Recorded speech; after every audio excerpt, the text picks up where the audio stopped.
Hi guys, welcome back to my channel. Today I'm going to show you how to transfer Capcut projects to PC.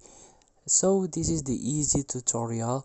All you have to do is open your Capcut mobile version first and make sure you're logged in. You sign in, you have an account of this app, and after that you can synchronize your projects by tap on three dots beside your projects and upload the space.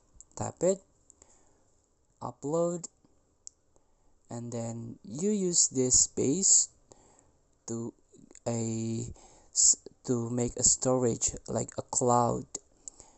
So if you see this cloud icon, it means your projects already synchronized with the PC version. Now you have to open the PC version of Capcut and make sure you sign in. You're logged in with the same account with the same account like a mobile version. So after that you can edit your projects in the PC. Thank you for watching. Don't forget to comment, like, and subscribe, and also click this button below. See you in the next video.